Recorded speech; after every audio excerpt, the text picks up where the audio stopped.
Hello tout le monde, nouveau vendredi, nouvelle vidéo thématique et cette semaine je reviens avec ma wishlist de films. Pourquoi j'ai décidé de faire cette wishlist? Tout simplement parce que je vais être en congé maternité du coup en plein été et je pense qu'avant la naissance de baby girl je vais devoir un peu m'occuper et j'ai extrêmement peur de m'ennuyer.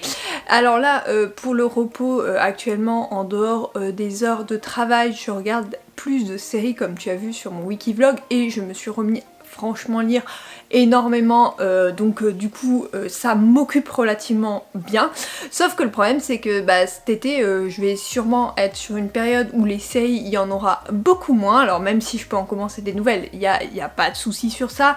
Je ferai d'ailleurs peut-être une wishlist de séries, hein, tant qu'on y est dans les trucs qui peuvent être utiles, je pense que je vais partir sur ça, mais là je commence par une wishlist de séries, de films du coup, donc voilà, c'est parti tout de suite pour les premiers films. J'en ai sélectionné 8 il me semble. On a des animés, on a du documentaire, on a des films, bref on a un peu de tout parce que je suis pas très calée en film, j'aime bien regarder un peu de tout. Tout d'abord, il y a Élémentaire, donc c'est un film qui est sorti au cinéma, il me semble, l'année dernière, dans 2023, pas 2024, il me semble, enfin bref, qui est sorti dans les 2 dernières années et qui est disponible sur Disney+, donc j'ai décidé que j'allais le voir parce que comme tu sais, je suis une grande fan de Disney. En voici le résumé. Dans la ville d'Element City, le feu, l'eau, la terre et l'air vivent dans la parfaite harmonie. C'est ici que réside Flamme, une jeune femme intrépide et vive d'esprit au caractère bien trempé, et Flack, un garçon sentimental et amusant, plutôt suiveur dans l'âme. L'amitié qu'ils se portent remet en question les croyances de Flamme et sur le monde dans lequel ils vivent. Bon, j'avoue que il a l'air bien. Après, ça a pas l'air d'être un Disney comme j'apprécie, notamment avec les Disney princesses, hein, parce que moi c'est ceux que je préfère. Mais il a l'air bien sympathique pour passer un petit moment sans prise de tête.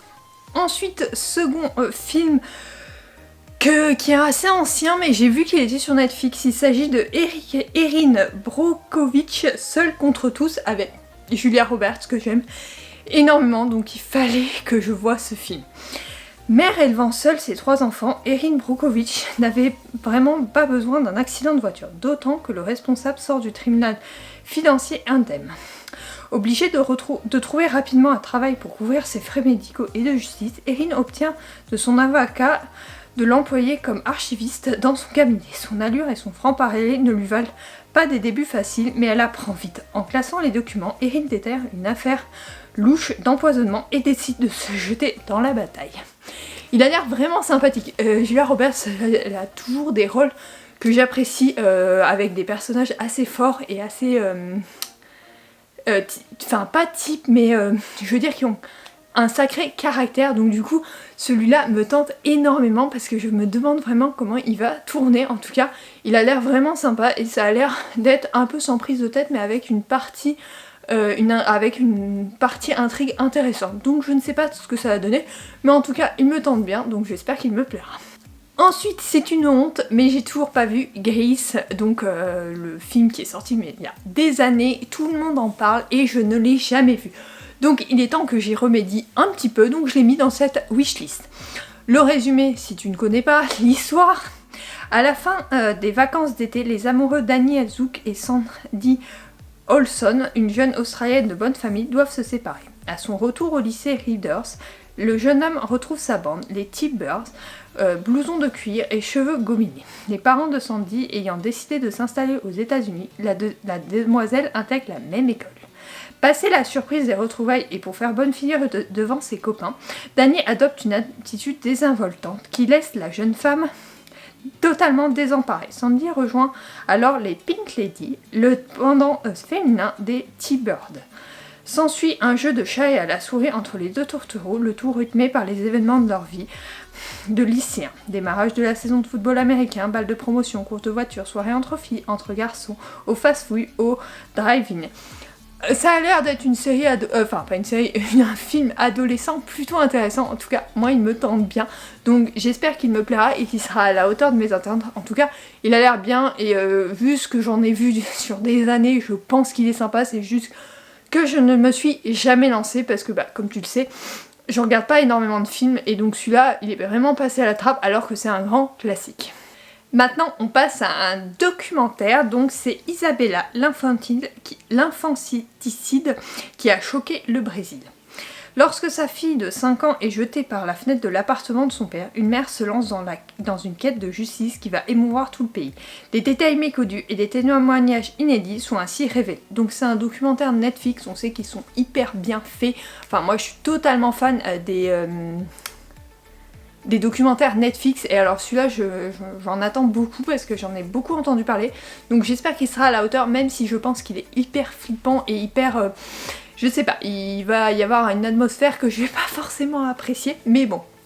En tout cas, moi, il me tente bien, donc j'espère vraiment qu'il me plaira, parce que j'adore ces documentaires, je trouve très instructifs, et ça nous montre aussi les drames qu'il y a eu dans le monde et qu'il faut se rappeler, parce que je trouve que des fois, on fait passer des drames, et on s'en rappelle pas forcément, et je trouve que ces films permettent de faire une sorte de mémoire collective pour les générations futures, donc je trouve ça très intéressant, et Netflix a un talent pour faire ce type de documentaire que je trouve génial. Donc vraiment, je pense qu'il va me plaire.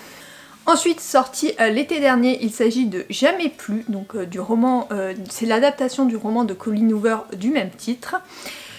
Lily Bloom surmonte une enfance traumatisante pour se lancer dans une nouvelle vie à Boston et poursuit son rêve de toujours d'ouvrir sa propre boutique. De sa rencontre fortuite avec le charmant neurochirurgien Rayla Kincaid naît une connexion intense, mais alors que les deux tombent amoureux profondément, Lily commence à entrevoir les aspects de Ryler qui lui rappellent la relation de ses parents. Lorsque la classe Corrigan, le premier amour de Lily, réapparaît soudainement dans sa vie, sa relation avec Ryler est bouleversée et Lily réalise qu'elle doit apprendre à s'appuyer sur sa propre force et faire un choix impossible pour son avenir. Alors, j'ai lu toutes les critiques qu'il y a eu sur ce film. C'est pour ça que je l'avais pas vu. Puis je me suis dit, mais en fait finalement ça dépend du point de vue de chacun. Donc je vais le lire, le voir pour pouvoir me faire ma propre opinion. Parce que bon bah voilà, oui on a vu les critiques, j'espère que les critiques ne sont pas toutes vraies, mais je pense qu'il y en a une grosse partie qui est vraie, donc à voir. Mais en tout cas il me tente bien, donc j'espère qu'il me plaira, qu'il sera très proche de l'adaptation du roman en fait finalement, parce que je trouverais ça dommage qu'ils aient omis une grosse partie de l'intrigue que je trouve très importante à mes yeux. Bref, du coup j'espère qu'il me plaira, je pense le voir incessamment sous peu parce que celui-là c'est un que je voulais vraiment voir pour me faire mon avis et éviter de lire toutes les critiques que je peux lire sur internet sans avoir vu le film finalement. Ensuite, La Petite Sirène, c'est le live action qui est sorti donc il y a 2 ans il me semble. Il est enfin sur Disney+, donc je vais me lancer dedans, même si pareil j'ai vu des critiques, mais il y en a des très positives donc j'ai hâte de le découvrir. Les années 1830, dans les eaux d'une île fictive des Caraïbes, Ariel, la benjamine des filles du roi Triton, est une jeune sirène belle et fougueuse dotée d'un tempérament d'aventurière. Rebelle dans l'âme, elle n'a cessé d'être attirée par le monde qui existe au-delà des flots. Au détour de ses escapades à la surface, elle va tomber sous le charme du prince Eric. Alors qu'il est interdit aux sirènes d'interagir avec les humains, Ariel sent pourtant qu'elle doit suivre son cœur. Elle conclut alors un accord avec Ursula, la terrible sorcière des mers qui lui octroie le pouvoir de vivre sur la terre ferme, mais sans se douter que ce pacte met en danger sa vie et la couronne de son père. J'avoue que bon bah La Petite Sirène c'est un basique, donc j'espère qu'il me plaira et qu'il me décevra pas, mais souvent les live action je suis plutôt convaincue. Là je trouve que les polémiques elles ont été un peu inutiles et je suis pas sûre que ça ait grand chose à voir avec le film. C'est pareil que Blanche-Neige en fait finalement. Je vois beaucoup de critiques alors qu'il vient juste de sortir, hein. Quand je te filme cette vidéo ça fait 3 jours ou 4 jours qu'il est sorti, quand je vois les critiques qu'il peut avoir je me demande si ces gens là sont allés le voir. Donc voilà, je me laisse me dire qu'il faut que je me fasse mon opinion. Et je pense que La Petite Sirène c'est un qui va beaucoup me plaire, au même titre que Cruella m'avait beaucoup plu ou que plein d'autres m'ont énormément plu. Ensuite j'ai remis un classique que je n'ai pas lu, donc que je n'ai pas vu mais que j'ai lu de nombreuses fois pendant mon adolescence. Il s'agit de Orgueil et Préjugés. Dans un petit village d'Angleterre sous le règne de George III, Mr. Benner veut marier ses filles afin de leur assurer un avenir serein. L'arrivée de nouveaux voisins, Mr. Blinger et son ami Mr. Darcy plongent Jan et Elizabeth dans ses affaires de cœur tumultueuses. Cette dernière découvre l'amour en rencontrant le bel aristocrate Darcy. Pourtant, tous deux devront passer outre leur orgueil et les mauvaises interprétations qui s'ensuivent avant de tomber dans les bras l'un de l'autre à la grande surprise des Bennet.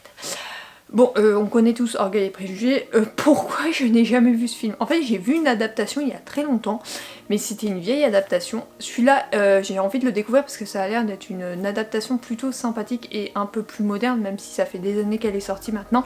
Donc voilà, je me suis laissée tenter parce que effectivement, je l'ai lu au collège-lycée, mais voilà, je n'ai jamais été plus loin dans ce roman, alors que c'est un roman qui est vraiment intéressant. Donc voilà, je me suis dit pourquoi pas avoir une adaptation, j'espère qu'elle est bien, en tout cas elle m'a été recommandée maintes et maintes fois, donc voilà, j'espère qu'elle me plaira juste comme ça. Et le dernier c'est The Descendant, alors celui avec